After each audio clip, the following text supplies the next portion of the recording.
खड्गमाला का अगला पार्ट।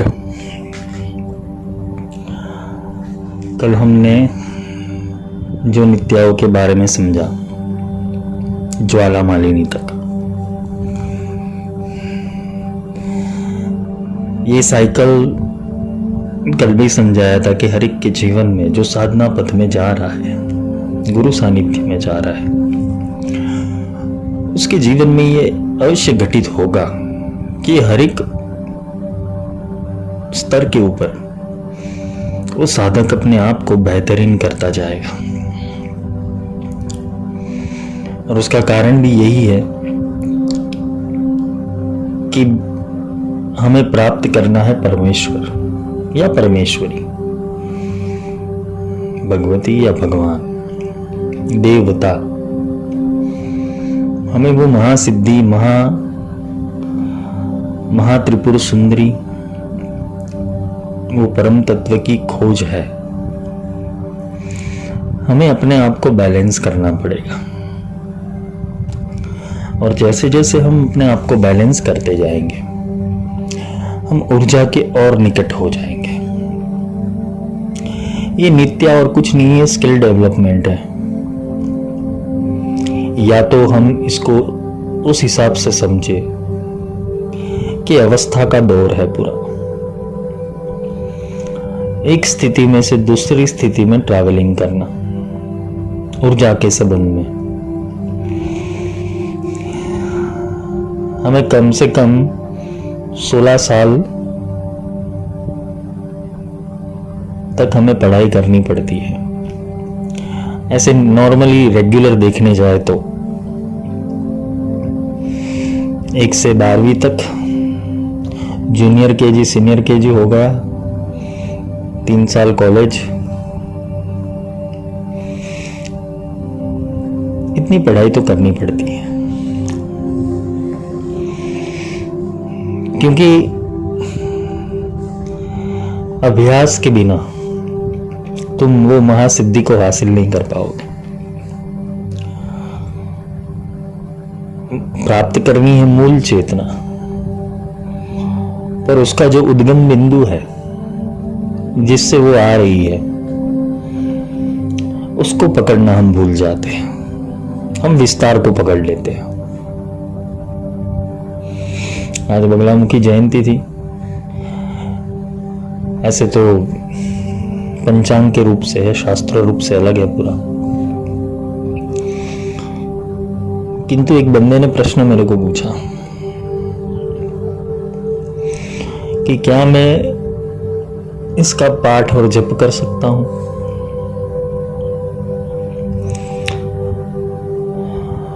मैंने वो स्तोत्र फिर से पढ़ा उसके लिए। मैंने उसका अनुवाद भी पढ़ा, मैंने वो स्तोत्र पढ़ा, सबको फॉरवर्ड किया था मैंने। वहां सब डिकोड किया हुआ था, स्तोत्र के अंदर पूरा डिकोड किया हुआ था सिस्टम को। वो सिस्टम को कैसे अपग्रेड करना है, अगर तुम्हारा गुरु वो नहीं सिखा पाता, वो सिस्टम को खोलना कैसे, अनलॉक कैसे करना है, तो समझ लेना तुम गलत रास्ते के ऊपर हो। क्योंकि स्तोत्र ले लो, मंत्र ले लो, पाठ ले लो, सूक्त ले लो, हर एक का एक कोड होता है। और वो कोड मिल जाने के ऊपर तुम वो स्तोत्र को इजीली समझ सकते हो।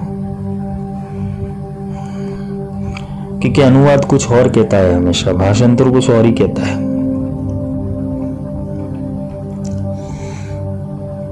मैंने उसको समझाया कि भाई इसमें जो लिखा हुआ है वो कितना समझ आया तुम्हें, पीठ कौन सी है, जिस पीठ के ऊपर तुम्हें साधना करनी है।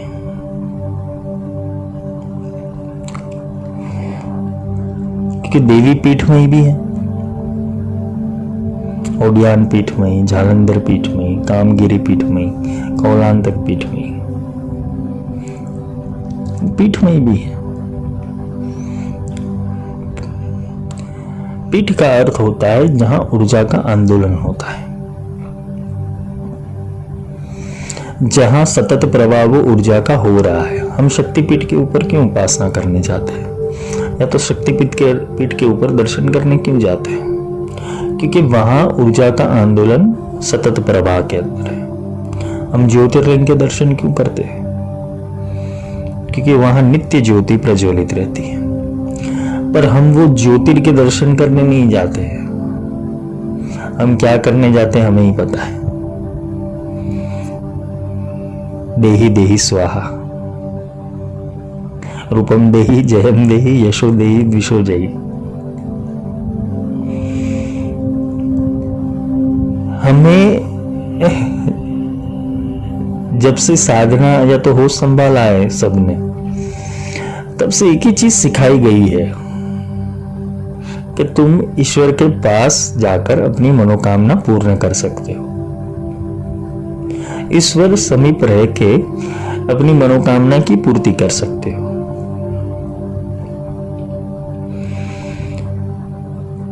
और ईश्वर कैसे बनाया गया है?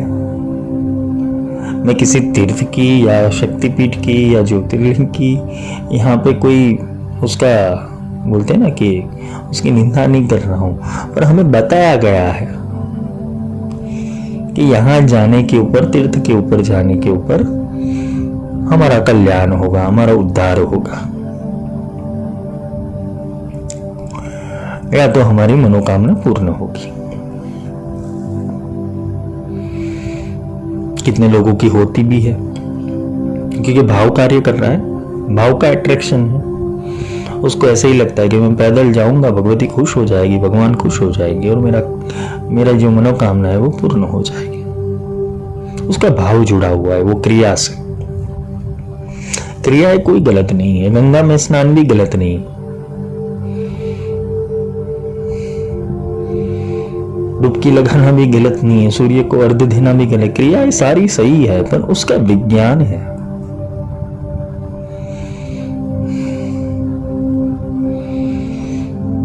और बिना विज्ञान, बिना ज्ञान तुम अगर किसी चीज को स्पर्श करते हो, किसी ऊर्जा को पुकारते हो, तुम्हें सुनाए, वो तुम्हें नहीं सुन पाएगी। हम भगवती के आगे जाते और भगवती की वो बहुत भरे हृदय से भगवती से प्रार्थना करके आ जाते हैं। वो ऊर्जा मंडल वहां पर जागृत है, वो सुनता है, वो तुम्हारे कर्मों को एनालिसिस करता है और तुम्हारे लिए क्या सही है उसका चयन करके तुम्हें आशीर्वाद देके विदा करता है। और हम शक्तिपीठ के ऊपर जाते हैं, ज्योतिर्लिंग के ऊपर जाते हैं, गुरु के पास जाते हैं। कैसे जाते हैं? मुसाफिर की तरह।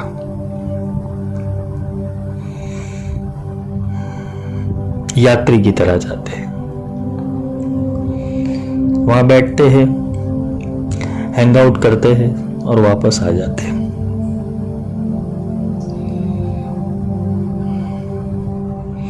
जिससे होता क्या है कि हमें मन से ऐसा लगता है कि भाई हमने प्रार्थना कर ली, हमने पूजा कर ली, हमने अभिषेक कर लिया, हमने दर्शन कर लिए, हमने प्रसाद ले लिया, हमारी मनोकामना पूर्ति हो जाएगी। इसलिए तुम्हारे भीतर वो पीठ का निर्माण नहीं होता, वो आंदोलन सेट ही नहीं होने देते। किसी भी ऊर्जा मंडल में प्रवेश करने हेतु तुम्हारी शारीरिक, मानसिक और आध्यात्मिक ये तीनों अवस्था कैसी है वहां पर, वो तय करती है कि तुम्हें कौन सी दिशा में ले जाया जाए। बगलामुखी के लिए तो ये कहा है, या महाविद्याओं के लिए ये कहा है कि यस्य स्मरण मात्र न पवनोपि स्थिरायते।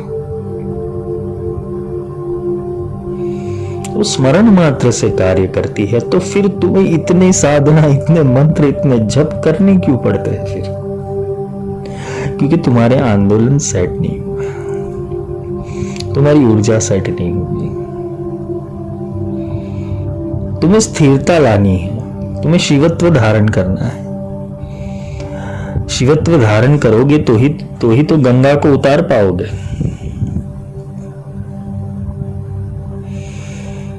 ज्वाला मालिनी ज्वाला मालिनी एक ऐसी ऊर्जा है कि जो तुम्हारे भीतर से प्रचंड प्रवाह तुम्हारे अवरा मंडल, वायुमंडल, पृथ्वी मंडल, आकाश मंडल, अग्नि मंडल, सबके अंदर वो ज्वाला मालिनी कार्यरत रहती है। वो प्रचंड वेग से होती है।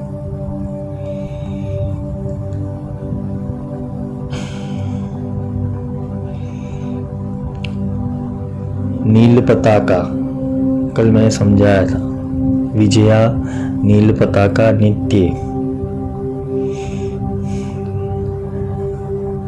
ये सारी अवस्थाओं में तुम पसार जब होगे तो ज्वाला मालिनी तक पहुंच जाओगे। फिर तुम्हारे भीतर वो ज्वाला रूप से प्रकट होगी। ज्वाला का अर्थ यही है कि तुम्हें साम्यक ज्ञान प्रदान करती रहेगी। वो नित्य उसके अंदर यज्ञ चलता रहेगा। वो साधक के प्राणों के अंदर नित्य हवन चलता रहेगा। नित्य वो ज्वाला उत्पन्न होती रहेगी। जैसे ही तुमने प्राण की आहुति डाली, वो अग्नि रूप से तुम्हें प्रसाद देती जाएगी। और ऐसे अनेक मंडल, ज्वाला के अनेक मंडल तुम्हारे भीतर समाहित होते जाएंगे। ज्वाला मालिनी का अर्थ ये भी है कि संपूर्ण रूप से अज्ञान नष्ट हो जाना, संपूर्ण रूप से विकारों का नष्ट हो जाना। ये चक्र चालू रहना चाहिए।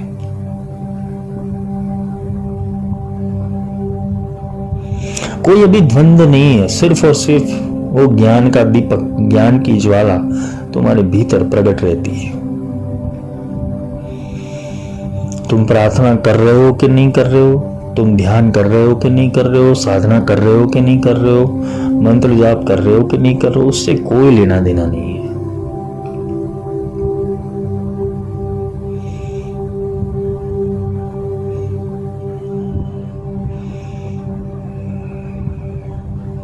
रविमंडल मध्याद अवतर अवतर मम सानिध्यम कुरु कुरु। रविमंडल के बीच से आती है ज्वाला रूप से, तेजोमयी, गुणमयी, सर्वगुण संपन्न।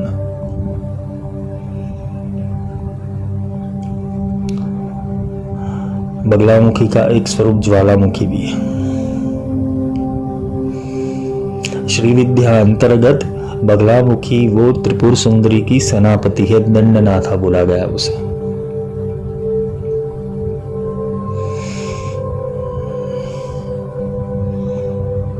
ज्वालामुखी, उल्कामुखी, बृहदबानामुखी, जातवेदमुखी, बिड़ालमुखी।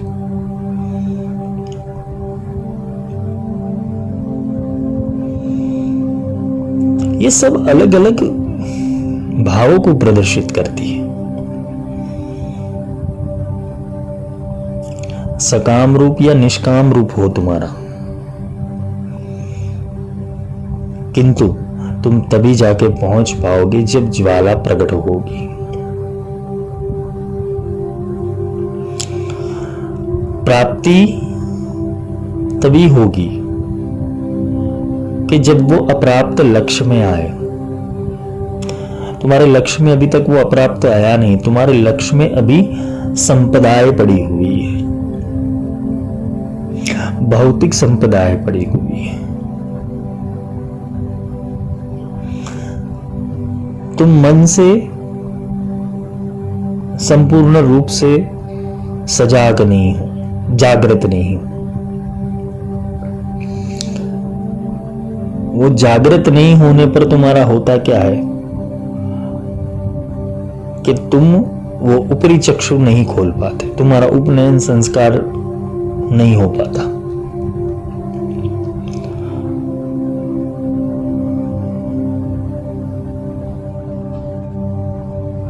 ज्वाला मालिनी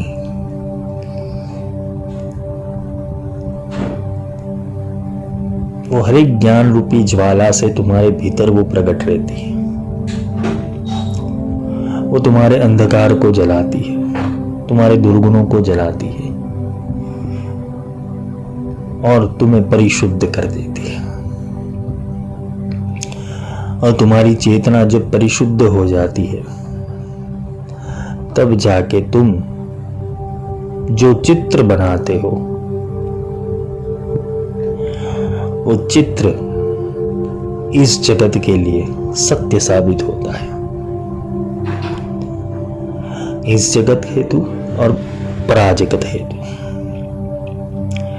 कल्पनाएं और चित्र यहां आकर तुम ड्रॉ कर सकते हो, क्योंकि आगे की जो नित्या है वो अवस्था है। चित्रे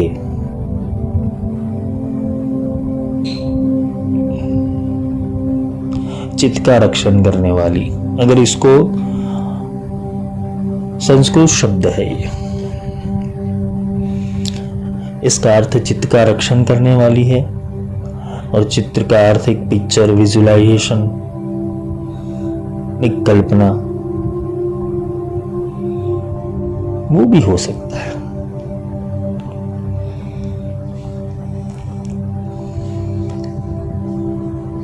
जब तुम पूर्ण रूप से खाली हो जाओगे, ज्वालामालिनी एक्टिवेट हो गई, पूर्ण रूप से खाली हो, सिर्फ तुम्हारे अंदर अभी वो परिशुद्ध ज्ञान ही रहा हुआ है, वो चेतना ही रही हुई है। तुम्हारे एक स्ट्रोक के अंदर, एक विचार के अंदर एक ब्रह्मांड की शक्ति समन्वित हो जाती है। तुम्हारी ऊर्जा का जो वाइब्रेशन स्तर है, उसकी जो तरंगे है वो तुरंत कार्य करने लगी है।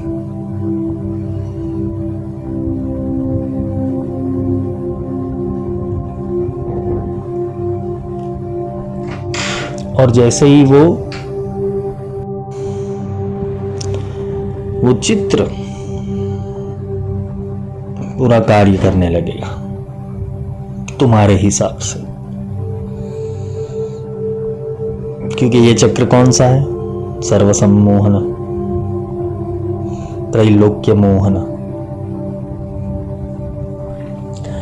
ये चक्र त्रैलोक्य मोहन है। और त्रैलोक्य मोहन के अंदर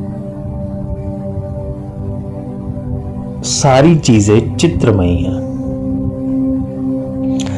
ये महामाया ने ये चित्र पैदा किया हुआ जो तुम इस संसार में समझ रहे हो, संसार को देख रहे हो, संसार को अनुभूत कर रहे हो, ये एक चित्र है। ये जो तुम्हें माया दिख रही है बाहर की ओर, जो भी स्थूल नेत्रों से तुम देख रहे हो, वो एक चित्र है। और दूसरा एक चित्र है जो तुम्हारे अंदर बन रहा है।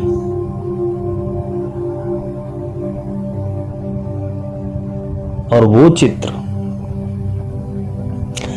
या तो बाहर की कमियों को पूरी करने हेतु होगा, या तुम्हारे अभाव के लिए होगा, तुम्हारे स्वभाव के लिए होगा, या किसी के प्रभाव के लिए होगा।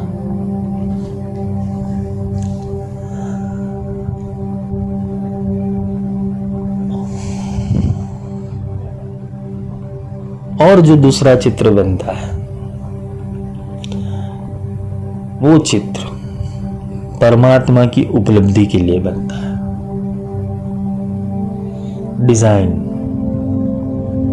Blueprint, map.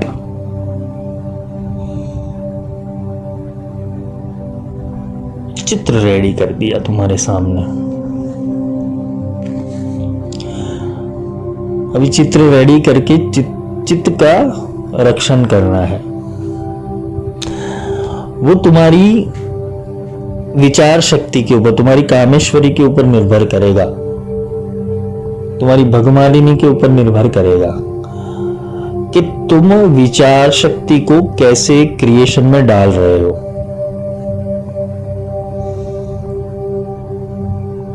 क्योंकि ज्वालामालिनी तो शुद्ध कर देगी, फिर शुद्ध करने के बाद जो कल्पना प्रकट होती है, क्योंकि यहां तक जो इंसान आ जाता है, ये चैनल तक आ जाता है, फिर उसकी कल्पनाएं भी सामान्य नहीं होगी। यहां कार्य उसके चित्त का रक्षण करना भी हो गया है। और चित्त के रक्षण करते करते वो चीजों को प्रकट करना है, वो चित्रण करना है, वो डायमेंशन बनाने हैं कि जो अभी तक किसी के लिए संभव नहीं हुआ है। वो अपने इस मृत्यु लोक की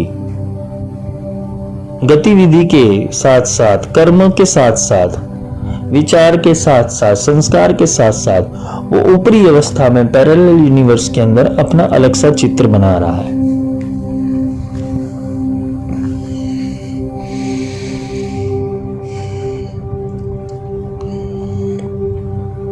हमने शायद ब्रह्मांड पुराण किसी ने पढ़ा हो, वहां भगवती ने सिर्फ अपनी कल्पना से पूरे ब्रह्मांड की रचना कर दी। और स्थिति रूप से देखने जाए, यानी कि इस पृथ्वी के ऊपर देखने जाए, तो आदि ऊर्जा सूर्य से लेकर अभी तक जो भी व्याप्त हो रहा है ब्रह्मांड के अंदर, वो किसकी कल्पना है फिर?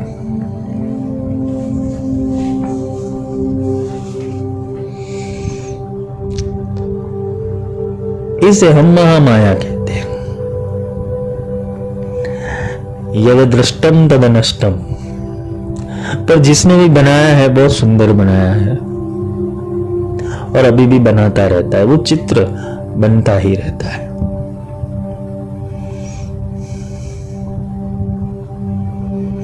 कोई भी चीज कल्पना से बाहर नहीं है इस जगत के अंदर, क्योंकि कल्पना हुई तो आविष्कार हुआ। कल्पनाएं फालतू नहीं होनी चाहिए, तर्क के साथ होनी चाहिए, तो आविष्कार होते हैं। तो वैसे सोचोगे कि मैं धीरूभाई अंबानी का तीसरा बेटा बन जाऊं, तो वो अब कैसे संभव है? क्योंकि उसके 2 ही बेटे हैं। मुंगेरी लाल के हसीन सपने नहीं देखने, यहां पर देखना क्या है? तुम्हारी उपलब्धियों को देखना है।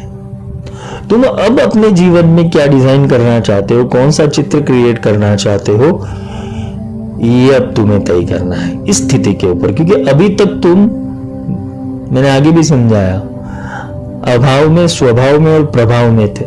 ज्वाला मालिनी ने तुम्हें क्लीन कर दिया, तुम्हारा क्लींजिंग प्रोसेस हो गया पूर्ण रूप से, तुम शुद्ध ऊर्जा से बन गए। फिर तुम्हारा चित्र क्या होना चाहिए, फिर तुम्हारी स्थिति क्या होनी चाहिए मन की, वो तुम्हें तय करना है।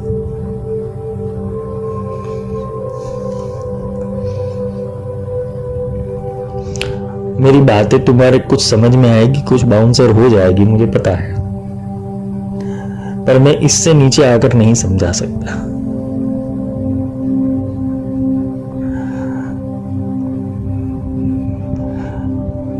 क्योंकि मैंने ABCD पहले ही सिखा ली है, अभी ऐसे चल रहा है तुम्हारा। और वो चित्र शक्ति तुम्हारे अंदर तुम्हारे चित्त का रक्षण भी करेगी, तुम्हें किसी भ्रांति में नहीं घुसने देगी। तुम्हारा ध्यान किसी भ्रांति में नहीं चला जाएगा, चित्ताकर्षित। अभी तो बहुत आगे जाना है, पूरे 9 चक्र को पार करने हैं, तो अपनी चित्त शक्ति को स्थिर रखनी पड़ेगी। अपने चित्र के ऊपर कंट्रोल करना पड़ेगा, चित्त की वृत्तियों के ऊपर कंट्रोल करना पड़ेगा। योगस चित्त वृत्ति निरोध। चित्त में उठ रही वृत्तियों का निरोध करना, और जो लक्ष्य की प्राप्ति करनी है, जो परमात्मा की प्राप्ति करनी है, भगवती की प्राप्ति करनी है, उससे योग बनाना। मैंने काफी लेक्चरों के अंदर इस निराकार स्वरूप का विश्लेषण किया हुआ है। आगे की जो नित्या है, षोडश नित्या,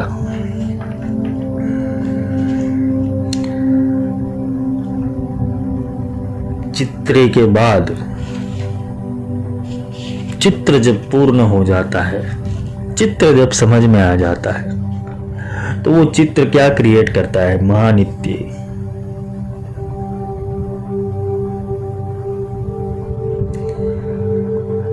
वो महानित्य क्रिएट करना है, यानी कि अभी वो रहेगा, जो तुमने प्रकट कर दिया वो रहेगा। सोचो, जिसकी आदिम सोच होगी ब्रह्मांड की रचना की, उसने सोच करके सब प्रकट कर दिया, अभी तक वो महानित्य ही है। महानित्य का अर्थ होता है आत्मन, आत्मन और उसकी सुरता, उसका ध्यान, वो नित्य है, महानित्य है। कुछ प्रोसीजर तभी समझ में आती है कि जब तुम गुरु को सुनते हो,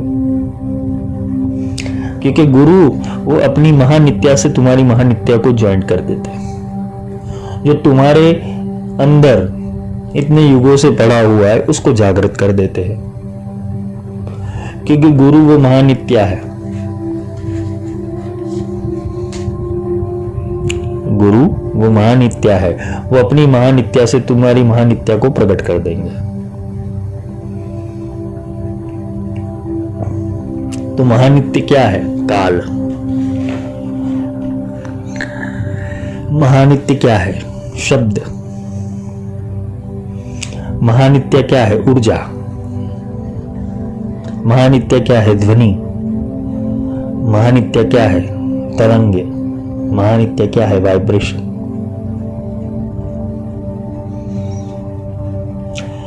ये महानित्य जब अस्तित्व में आई तो तत्व के रूप में आई, सारी अलग अलग तत्व से, फिर उसका रसायन बना और चित्र में, वो चित्र में स्थिति ले ली उसने।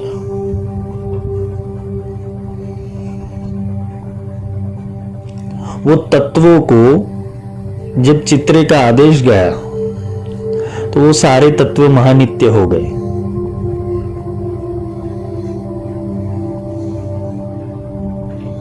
ये दोनों परस्पर एक रूप से कार्य करती है, एक तत्वों को पकड़ती है और एक उसकी डेफिनेशन रेडी करती है। हम जब गणित का अभ्यास करते थे तब बिंदु का भी अभ्यास किया, वर्तुल का भी किया, त्रिकोण का भी किया, रेखा का भी किया, चतुष्कोण का भी किया।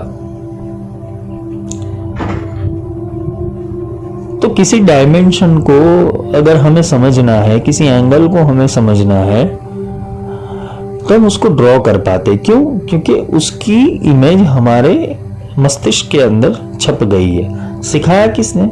किसी टीचर ने, कि भाई ट्रायंगल ऐसे बनता है, वर्तुल ऐसे बनता है, रेखा ऐसे बनती है, किरण ऐसे बनता है। ये हमको सिखाया गया, तो हमारे भीतर उसकी कल्पना अभी तक जीवित है। महानित्य के रूप स्वरूप के अंदर वो प्रकट होगी।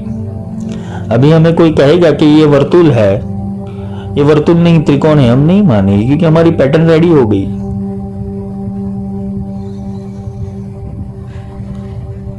तो महानित्य के जितने भी तत्व है उसको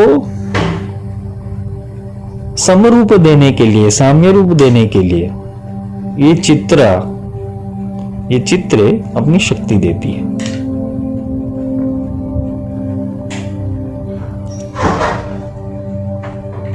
तो ये जो 16 तो ये तत्वों को पकड़ती है और उसे एक चित्र का रूप दे देती है। तो महानित्य और चित्र ये दोनों अपने अस्तित्व में आती है। ये पूरी साइकिल है और उससे ही हमें परमेश्वर और परमेश्वरी की प्राप्ति होती है। ये 16 नित्या हमने समझ ली। नामेश्वरी, भगमालिनी, नित्यक्लिने, भैरुंडे, वही निवासिनी, महावज्रेश्वरी, शिवदूती, त्वरिते, कुल सुंदरी, नित्ये, नील पताके, विजय, सर्वमंगले, ज्वालामालिनी, चित्रे, महानित्य। अभी इसका उल्टा क्रम करके देखें तो कुछ अलग ही बनेगा। कि महानित्य जो अस्तित्व है, परमेश्वर और परमेश्वरी, वो महानित्य है। महानित्य से किसी चित्र की कल्पना हुई, उन्होंने चित्र ड्राइंग किया, उसमें से ज्वाला उत्पन्न हुई। ब्रह्मांड के अस्तित्व के अंदर सबसे पहले बिग बैंग हुआ था, वो विस्फोट हुआ और उसमें से अनंत ज्वालाएं प्रकट हुई। और जैसे जैसे ज्वाला बनती गई, ये 9 ग्रह क्या है, 9 ग्रह अग्नि के अस्तित्व से ही बने हैं। जैसे जैसे अग्नि ठंडा होता गया, वो पदार्थ का रूप लेता गया, उसमें वायु भी आया, पानी भी आया, पृथ्वी तत्व भी बना, आकाश तत्व तो था ही। तो अगर हम इसको उल्टी रूप से समझे तो परमेश्वर और परमेश्वरी वो आकाश तत्व ही है। इसमें संकल्प यानी बिंदु का प्रागट्य हुआ महानित्य के रूप में, और महानित्य ने कार्य किसको सौंप दिया, चित्र को।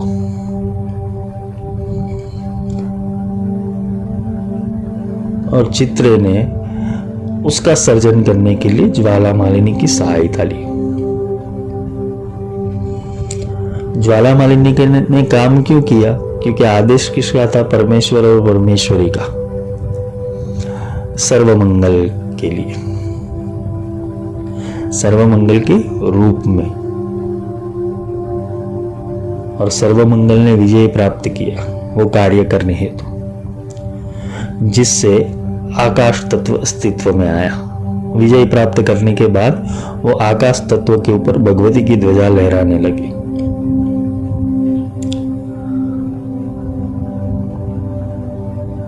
और फिर वो नित्य स्वरूप के अंदर नित्य कार्य करने लगी। जो मैंने समझाया था नित्या में कि प्रेजेंट मोमेंट के अंदर वो कार्य होने लगा। और वो प्रैक्टिस करते करते करते करते वो नित्या ने कुल सुंदरी का स्वरूप धारण कर लिया, एक स्पेसिफिक एनर्जी, एक कंबाइंड एनर्जी। और कैसे कार्य करने लगी, त्वरित, तुरंत ही करने लगी। अब कार्य कैसे कर रही है वो, मैसेंजर के रूप के अंदर शिवदूती, वो शिवदूती के रूप में कार्य कर रही है।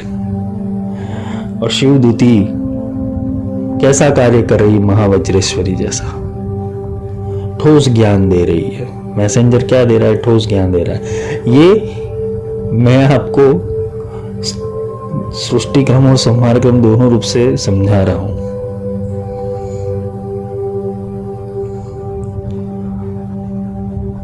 कि ऊपर से नीचे कैसे जाया जाता है और नीचे से ऊपर कैसे आया जाता है। वो शिवदूती ने ठोस ज्ञान देना शुरू कर दिया, और वो ठोस ज्ञान, अनुभवजन्य ज्ञान, वही निवासिनी, वो व्याप्त होते रहा। और कैसे व्याप्त हुआ, भेरुंड शक्ति से, प्राणों से ऊर्ध्वगमन होकर मूलाधार से सहस्त्रार तक वो चेतना जाने लगी। और वहां आद्राम, आर्द्रता देने लगी। वो सहस्त्रदल कमल के अंदर आर्द्रता देने लगी। नित्यकिल्नने बदमालिनी, वो आर्द्रता देने के ऊपर तुम नया नया रोज ज्ञान क्रिएशन करने लगे। बदमालिनी,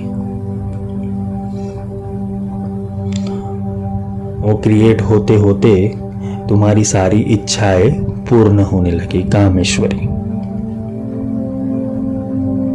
ये आरो और अवरो दोनों रूप से समझना है, क्योंकि साइकिल काली से लेके कमला तक है और कमला से लेके काली तक है, ये पूरा राउंड में है। वैसे ही 16 नित्याओं का सर्कल है, वो राउंड में घूमती है।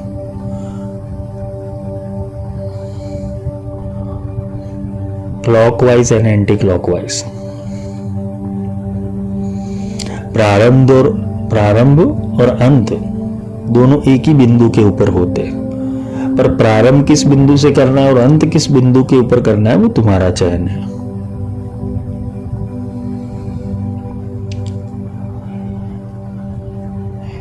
1 में से 3, 3 में से 6, 6 में से 9, 9 में से 12, 12 में से 24।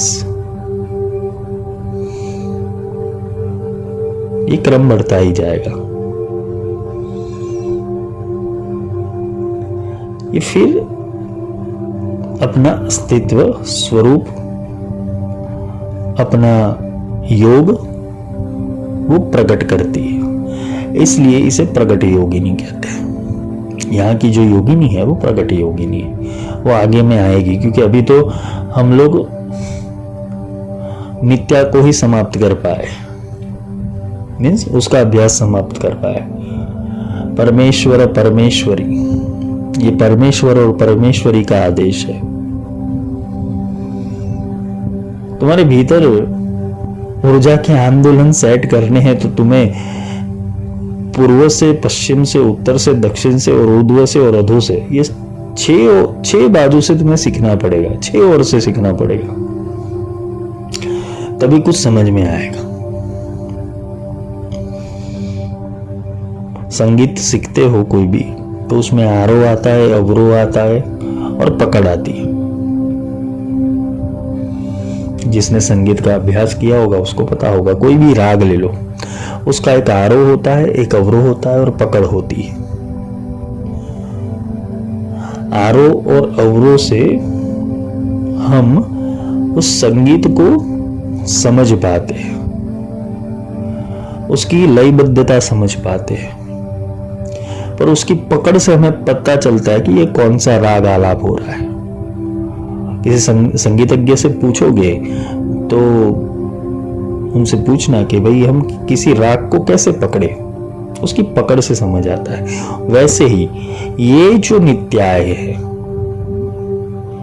ये जो हमारा जीवन है, हमारी साधना है, वो कैसे पकड़ में आएगी? ज्ञान से। क्योंकि समझाना तो बहुत कुछ है, लेकिन बहुत विस्तार हो जाता है फिर, कि बहुत सूक्ष्म में जाने के लिए फिर तुम्हें ध्यान की जरूरत पड़ती है, ध्यान में ही बैठना पड़ता है फिर।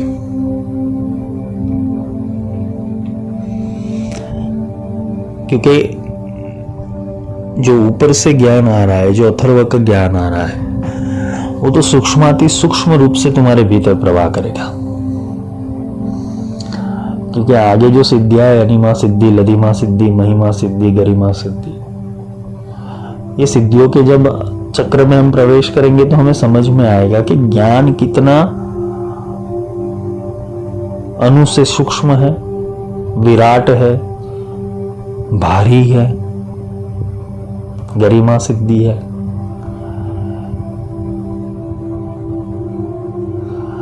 ईशित्व सिद्धि, वशित्व सिद्धि, ये अथर्व सब करता है।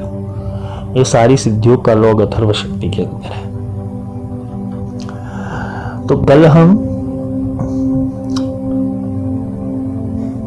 जो संप्रदाय के जो भी साधक हो गए, जो उपासक हो गए, उनके बारे में चर्चा करेंगे खड्गमाला में। मित्रिशमयी, षष्टिशमयी, उड्डीशमयी, चर्यानाथमयी, लोपामुद्रमयी, अगस्त्यमयी, कालतापनमयी, धर्माचार्यमयी, मुक्त केशीश्वरमयी, दीपकलानाथमयी, विष्णुदेवमयी, प्रभाकर देवमयी, तेजो देवमयी, मनोज देवमयी, कल्याण देवमयी, रत्न देवमयी, वासुदेवमयी, श्री रामानंदमयी। तो ये सारे जो गुरुमंडल की शक्तियां हैं वो कल हम समझेंगे। आज नित्याओं का अभ्यास यहीं पूर्ण करते हैं।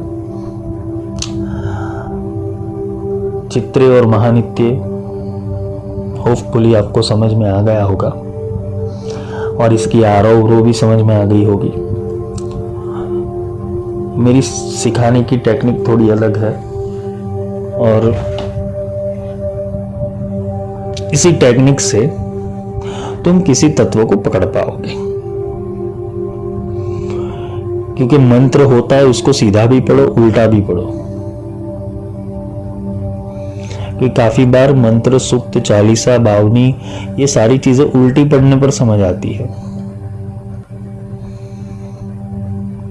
क्योंकि फर्स्ट लाइन के अंदर लॉक दे देते हैं और सेकंड लाइन के अंदर उसकी चाबी दे देते हैं, क्योंकि ये पद्धतियां आकाशवाणी रूप में आती है। तो उसको ऐसे ही खोला जाता है, क्योंकि ये ऊपर से नीचे आई है और हमें नीचे से ऊपर जाना है, हमें रिवर्स प्रोसेस के अंदर भी जाना है। तो हमारी समझ ऐसी भी होनी चाहिए कि नहीं, जो सीधा है उसको उल्टा कैसे किया जाए, ये ऐसी ही सीक्वेंस में क्यों बना, वो हमें समझना जरूरी है। इसलिए श्री चक्र का पूजन सृष्टि स्थित बोलते हैं ना, कि सृष्टि रूप में भी होता है, संहार रूप में भी होता है और स्थिति रूप में भी होता है।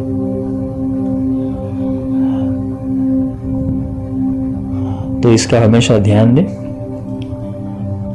कल हम गुरुमंडल के बारे में समझेंगे, कल पूरा गुरुमंडल ले लेंगे, फिर एक दिन सिद्धियों के बारे में समझ लेंगे, फिर दूसरे चक्र में प्रवेश करेंगे। आज के लिए इतना ही। जय माई की।